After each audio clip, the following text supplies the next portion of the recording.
1934లో మత ఛాందసవాదిగా దేశాన్ని ముక్కలు చేసే విధ్వంసకారుడిగా జిన్నా లండన్ నుంచి భారత్లో అడుగుపెట్టాడు.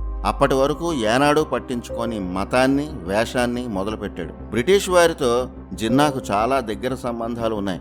లండన్లో బ్రిటిష్ వారి విభజన ఆలోచనలనే జిన్నా భారత్లో అమలు చేశాడని అంటారు.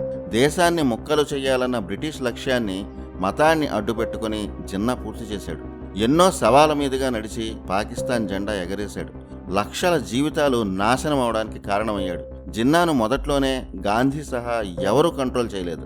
గాంధీ అహింసను శాంతి సిద్ధాంతాలను జిన్నా అడ్వాంటేజ్గా మార్చుకున్నాడు. 1943 డిసెంబర్లో కరాచీలో ఒక ముఖ్యమైన ముస్లిం లీగ్ సమావేశం జరిగింది. ఆ సమావేశంలో జిన్నా చాలా క్లారిటీగా ఒక నినాదం ఇచ్చాడు. అది డివైడ్ అండ్ క్విట్. ఈ స్లోగన్ చాలా పాపులర్. భారతదేశం ఎలా పోయినా మాకు పర్వాలేదు, మా పాకిస్తాన్ని మాకిచ్చి అప్పుడు వెళ్ళండి అని జిన్నా స్ట్రైట్ ఫార్వర్డ్ గా బ్రిటిష్ వాళ్ళకి ఇచ్చిన స్లోగన్ అది. జిన్నా తన మత ఛాందసవాదాన్ని ఎక్కడా దాచుకోలేదు. ఆయన తన విధానాలపై చాలా క్లారిటీగా ఉన్నాడు. మతమే తనకు ముఖ్యమని ఎన్నోసార్లు చెప్పాడు. 1940లో బ్రిటిష్ జిన్నా ఆధ్వర్యంలోని ముస్లిం లీగ్ ఇద్దరూ కలిసి వేసిన దారుణ పథకం దేశ విభజన.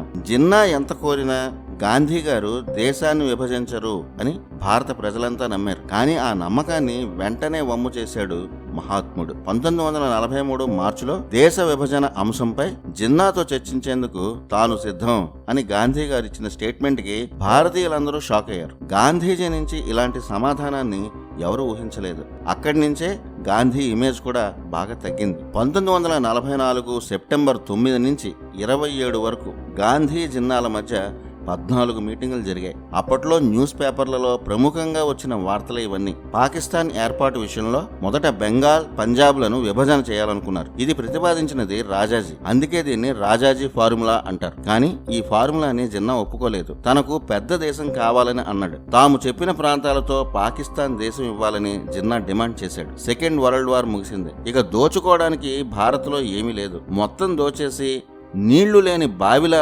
భారత్ని బ్రిటిష్ పీల్చేసింది. ఇక భారత్తో పల్లేదు గనక బ్రిటిష్ వెళ్లిపోవాలని అనుకుంది. వెళ్తూ భారత్ని ముక్కలుగా చేయాలన్నది బ్రిటిష్ కుట్ర. భవిష్యత్తులో భారత్ బలమైన దేశం కాకుండా పక్కనే ఒక శత్రువుని ఉంచాలన్న ప్లాన్ పేరే పాకిస్తాన్. అలా దేశాన్ని ముక్కలు చేసేందుకు అప్పటి బ్రిటిష్ గవర్నమెంట్ సిమ్లాలో ఏర్పాటు చేసిన మొదటి సమావేశమే సిమ్లా సమావేశంగా ప్రఖ్యాతి చెందింది. 1945 జూన్ 14న ఈ సమావేశంలో దేశాన్ని ముక్కలు చేసే కుట్రకు పునాది పడింది.